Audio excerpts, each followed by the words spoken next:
Guys, welcome back to my channel CBB code. और आज हम करेंगे लीड कोड का क्वेश्चन 210 कोर्स शेड्यूल 2। इसका कोर्स शेड्यूल जो 1 था वो हमने कर लिया है। ठीक है, ये इसका फॉलोअप क्वेश्चन है। ठीक है, क्या दिया क्वेश्चन में, there are total num courses you have to take. ठीक है, हमें एक सर्टेन नंबर ऑफ कोर्सेज दिए जो हमें करने हैं। ठीक है, label from 0 to num courses -1। ठीक है, जैसे देखो हमारे पास दो कोर्सेज हैं, तो हमारे पास दो कोर्सेज हैं, उनका नंबर वो कहाँ से कहाँ नंबर्ड होंगे, 0 और 1। ठीक है, n-1 तक होंगे। ठीक है, number you are given an array prerequisites. और जहाँ पे हमें देखो एक एरे दिए प्री रिक्विजिट्स, और इसमें हमें क्या दिया है। ठीक है, इसमें हमें दिया है कि कोई भी एक कोर्स करने के लिए वो पहले किसी कोर्स पे डिपेंडेंट है। इसका मतलब हमें वो कोर्स पहले करना पड़ेगा, उसके बाद हम ये कोर्स कर पाएंगे। जैसे ये देखो, इसमें इस 2D वेक्टर है ना, जो इसमें अंदर वेक्टर है, इसमें हमें क्या दिया है, इसमें दिया है कि हमें अगर 1 कोर्स करना है ना, तो हमें 0 की नॉलेज चाहिए। ठीक है, मतलब हमें 0 कोर्स किया होना चाहिए, तभी हम 1 कोर्स कर सकते हैं। ठीक है, तो और देखो, और इसमें क्या है, ये देखो, ये हमें दूसरा टेस्ट केस में क्या दिया है कि हमें नम कोर्सेज दिए 4, मतलब हमारे पास कोर्सेज क्या है, 0, 1, 2 और 3। ठीक है, ये 4 कोर्सेज है ना हमारे पास। और यहाँ पे हमें एरे में दिया है, वेक्टर में दिया है कि 1 कोर्स करने के लिए 0 की रिक्वायरमेंट है, 2 कोर्स करने के लिए भी 0 की रिक्वायरमेंट है, और 3 कोर्स करने के लिए 1 की रिक्वायरमेंट है, और 3 कोर्स फिर से मतलब 3 को करने के लिए 2 कोर्सेज की रिक्वायर्ड है, 1 भी रिक्वायरमेंट है और 2 भी। ठीक है, तो हमने इसमें रिटर्न क्या करना है, जो इसका पहला वाला क्वेश्चन था उसमें तो हमने रिटर्न करना था कि हम सारे के सारे कोर्सेज कर पा रहे हैं या नहीं। ठीक है, इसमें हमें पता है उसके साथ एक एक्स्ट्रा चीज रिटर्न करनी है कि हमें वो वेक्टर जो हमने पिछले क्वेश्चन में वेक्टर बनाया था ना, चेक करने के लिए कि उसका साइज n के इक्वल है या नहीं, वो वेक्टर ही रिटर्न करना है। ठीक है, और अगर हम नहीं कर पाते हैं, ठीक है, return the ordering of courses you should take to finish all courses if there are many valid answer. ठीक है, हमने कोई भी एक रिटर्न कर देना है अगर बहुत सारे आंसर हैं। And if it is impossible to finish all courses, तो जैसे हमने उधर फॉल्स रिटर्न किया था, तो हम इधर क्या रिटर्न कर देंगे, इधर हम रिटर्न कर देंगे एम्प्टी एरे। ठीक है, एम्प्टी एरे इसको हम कैसे करेंगे यार, देखो हमने पहले बिल्कुल किया था ना, बिल्कुल वही कोर्स वही हम कोड चलाएंगे। ठीक है, उसमें हमने पहले क्या किया था, पहले अपना वेक्टर बनाया था ना इंडिग्री का। ठीक है, वेक्टर इंडिग्री का बनाया था हमने IND। ठीक है, और उसको इनिशियलाइज किया था, उसका साइज हमने n दे दिया था, इनिशियलाइज कर दिया था 0 से। ठीक है, 0 से इनिशियलाइज कर दिया। ठीक है, उसके बाद हम क्या करेंगे, हमने टोपोलॉजिकल सॉर्ट लगाना है। ठीक है, इसमें क्योंकि हम ग्राफ्स का यूज करेंगे, ये देखो टॉपिक्स में भी दिया है इसमें ग्राफ्स टोपोलॉजिकल सॉर्ट। ठीक है, तो इसको हम करेंगे क्या, इसको टोपोलॉजिकल सॉर्ट लगाना है। ठीक है, उसके लिए हमें क्यू बनानी पड़ेंगे। ठीक है, लेकिन क्यू से पहले भी हमें ना, ये हमें जो प्री रिक्विजिट्स दिया है ना, ये जो हमें दिया है, इसको हमें रिप्रेजेंट करना पड़ेगा ग्राफ्स में, क्योंकि ग्राफ्स पे ही लगेगी ना टोपोलॉजिकल सॉर्ट। ठीक है, इसको हमने इसको इम्प्लीमेंट करना है with the help of graphs. ठीक है, कैसे करेंगे, हम अपने ग्राफ के लिए हमें क्या चाहिए होता है, एक तो नोड और उसके नेबर्स। ठीक है, तो हम क्या बनाएंगे, अपनी नेबर्स की वेक्टर बनाएंगे। ठीक है, वेक्टर ऑफ वेक्टर होगा, वो 2D वेक्टर होगा। ठीक है, वेक्टर ऑफ ठीक है, इसका नाम हम रख देंगे नेबर। ठीक है, नेबर नाम रख देते हैं, नेबर्स। ठीक है, और इसमें हम डालेंगे क्या, देखो साइज तो इसका भी हम n रख लेंगे। ठीक है, और इसको इनिशियलाइज किससे कर देंगे, हम इसको इनिशियलाइज कर देंगे अपना एक खाली वेक्टर से। ठीक है, खाली वेक्टर से इनिशियलाइज कर देंगे। ठीक है, 2D वेक्टर है ना। ठीक है, अपने खाली वेक्टर बना दिया। इसके बाद हम करेंगे क्या, अपना एक तो क्यू बना लेते हैं, टोपोलॉजिकल सॉर्ट लगाना है क्योंकि क्यू तो हमें चाहिए होगी। ठीक है, BFS काइंड ऑफ BFS ही होता है। हाँ बिल्कुल BFS ही लगता है हमारा। ठीक है, इसमें टोपोलॉजिकल सॉर्ट में क्यू बनाई हमने। ठीक है, काइंड ऑफ नहीं, बिल्कुल BFS ही लगता है।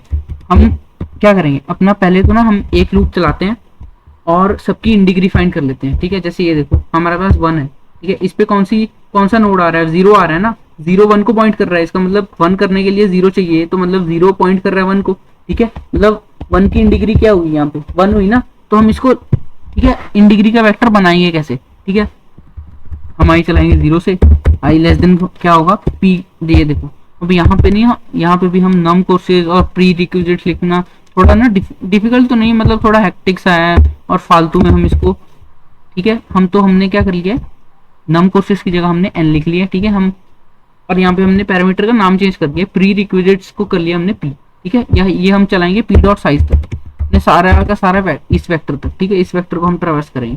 ठीक है, करेंगे कैसे, हमें ये तो पता है इस वेक्टर में सिर्फ 2 ही एलिमेंट होंगे। ठीक है, 2 ही एलिमेंट है ना, इसमें 2 ही एलिमेंट होंगे। ठीक है, तो हम इसमें पहले अपनी निकालेंगे इंडिग्री। ठीक है, देखो हम इन डिग्री ऑफ किस इंडेक्स पे जाके उसके डिग्री प्लस प्लस करेंगे, ठीक है, मतलब उसकी डिग्री कैसे बनाएंगे। जैसे ये देखो यहाँ पे 1 है, ठीक है, मतलब ये 0 1 को पॉइंट कर रहा है ना, तो हम मतलब 1 पे 1 की इन डिग्री 1 है, ठीक है, तो हम क्या करेंगे इस इंडेक्स पे जाएंगे। ये इंडेक्स क्या होगा, ठीक है, ये इंडेक्स होगा अपना पी ऑफ आई ऑफ 0, ठीक है, ये तो एक ही है ना इसलिए समझ नहीं आ रहा, यहाँ पे देखते हैं, ठीक है, यहाँ पे देखो इस इंडेक्स पे जाना है ना हमने, क्योंकि ये वाला इसको पॉइंट कर रहा है, मतलब इन डिग्री तो इसकी होगी ना, यहाँ पे 2 की इन डिग्री होगी, यहाँ पे 3 की इन डिग्री होगी, और यहाँ पे भी 3 पर ही एजेस आ रही होंगी, ठीक है, क्योंकि डायरेक्टेड ग्राफ है, डायरेक्टेड ग्राफ ही बनाएंगे ना हम, ठीक है।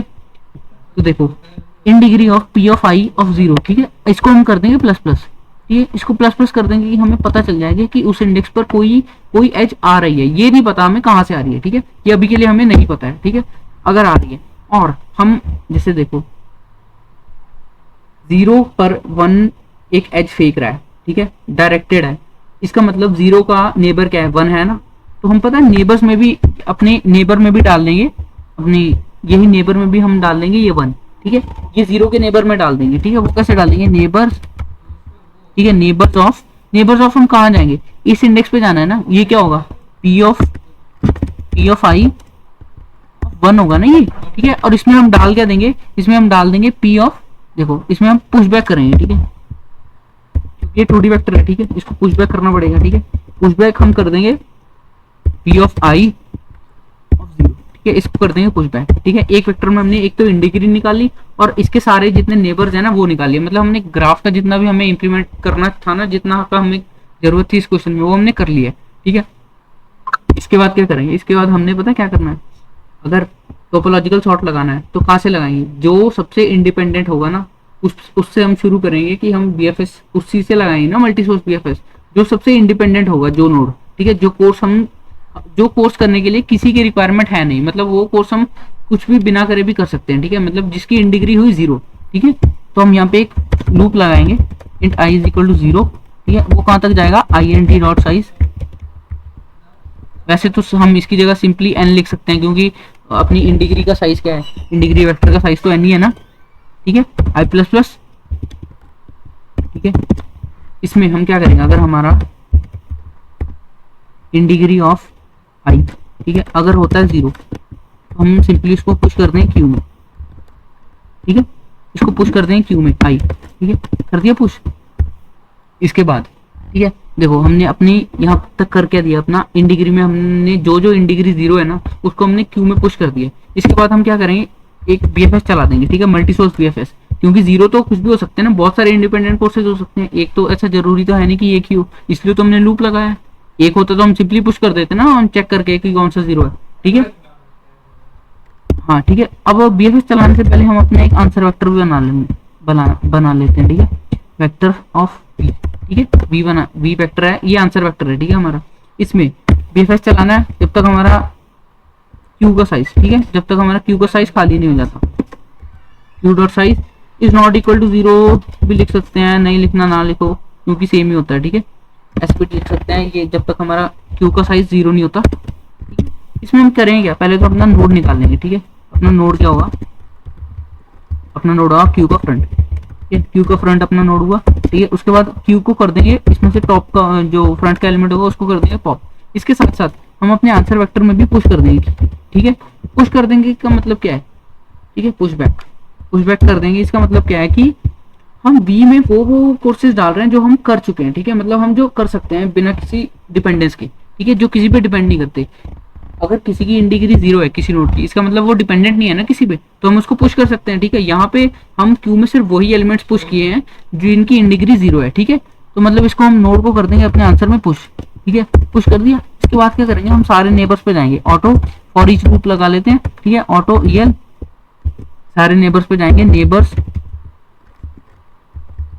ऑफ नोड, ठीक है, ये नोड के नेबर्स पे जाना है ना हमने, ठीक है।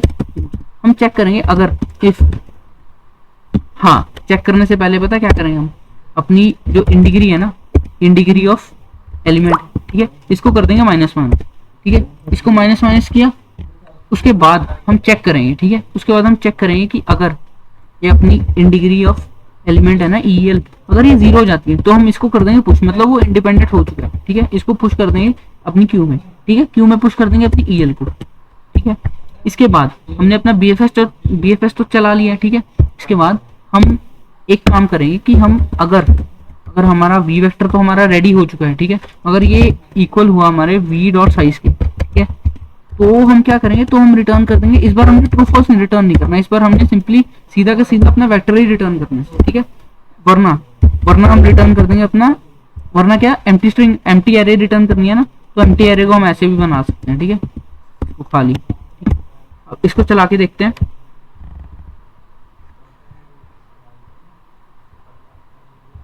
ठीक है। एक्सेप्ट हो गया, सबमिट करते हैं, सबमिट चल भी जाएगा, ठीक है, सबमिट भी हो जाएगा,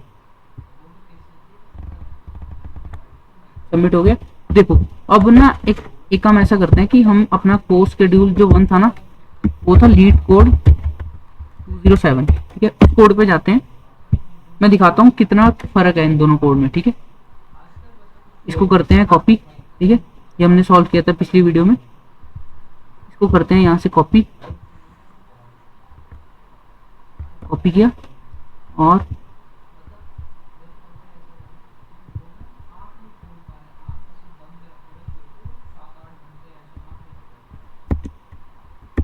इसको कर देते हैं यहाँ पे पेस्ट, ठीक है, हमने पेस्ट कर दिया, ठीक है। इसकी जगह हम पता है एक ही चेंज करेंगे, यहाँ पे अगर साइज इक्वल हुआ तो इसको V रिटर्न कर देंगे, वरना हम रिटर्न कर देंगे खाली स्ट्रिंग, ठीक है, खाली, ठीक है, खाली अपनी एरे, स्ट्रिंग नहीं, सॉरी, ठीक है। अब इसको रन करते हैं, ये चल जाएगा क्योंकि यही कोड है, ठीक है। एक्सेप्ट हो गया, इसको सबमिट करेंगे, सबमिट भी हो जाएगा, ठीक है। देखो कितना सा फर्क है, बिल्कुल भी फर्क नहीं है, ठीक है। तो हमने इसमें किया क्या है, बस देखो कोड में हमने किया क्या है, टोपोलॉजिकल सॉर्ट चलाया, बहुत इजी एल्गोरिथम है इसकी। क्या किया हमने, पहले अपने ये जो प्री रिक्विजिट्स हमें वेक्टर दिया है ना, वेक्टर ऑफ वेक्टर, इसमें से हमने अपना ग्राफ इंप्लीमेंट कर लिया, ठीक है। ग्राफ इंप्लीमेंट करने का मतलब क्या है कि हमने उसकी इंडिग्री निकाल लिया एक तो, और हमने ग्राफ में वही चीज की है जिसकी हमें जरूरत थी, हमें नेबर्स की जरूरत थी ना, ठीक है। एक तो हमने नेबर्स निकाल लिए, ठीक है। उसके बाद क्या किया हमने, क्यू में कर दिया पुश, ठीक है। नहीं देखो, उससे पहले तो हमने इंडिग्री और नेबर निकाल लिए, ठीक है। उसके बाद हमने क्यू में कर दिया पुश, और पुश वही किया जो इंडिपेंडेंट, ठीक है। पुश करने के बाद क्या किया हमने, अपना BFS चलाया, मल्टी सोर्स BFS चलेगा यहाँ पे, ठीक है। और उसकी जैसे जैसे हम उसकी डिपेंडेंस खत्म करते जा रहे हैं, ठीक है, जैसे देखो इन डिग्री हम माइनस माइनस करते जा रहे हैं एलिमेंट की, ये हम खत्म कैसे कर रहे हैं कि हम उसको पुश कर रहे हैं, कि मतलब हमने वो पुश कर लिया है, ठीक है, वो पुश कर लिया है, तो हम इसको अगले एलिमेंट की डिपेंडेंस एक से कम तो कर ही सकते हैं ना, क्योंकि वो उसकी, जैसे मान लो 0 डिपेंडेंट है, 1 डिपेंडेंट है 0 पे, ठीक है, 0 पे डिपेंडेंट है ना 1, तो मतलब हमने मान लो जब 0 कर लिया तो 1 की डिपेंडेंस खत्म हो गई 0 पे, क्योंकि 0 हमने कर लिया है, तो 0 की अपनी हम एज हम तोड़ सकते हैं ना, ठीक है, मतलब 1 भी हम तभी कर सकते हैं। ऐसे ही अगर जब उसकी इंडिग्री 0 हो गई, ठीक है, इसका मतलब है कि हमने क्यू को पुश कर देना और एंड में हमने रिटर्न कर देना अपना V, अगर वो साइज के, देखो अगर n और V का साइज, V वेक्टर का साइज इक्वल हुआ तो रिटर्न कर देंगे V, वरना हम अपने खाली जो वेक्टर है वो कर देंगे रिटर्न, ठीक है। This was all about the code, और अच्छा लगा वीडियो तो लाइक शेयर एंड सब्सक्राइब। मिलते हैं नेक्स्ट वीडियो में with another amazing code. Till then take care, thank you.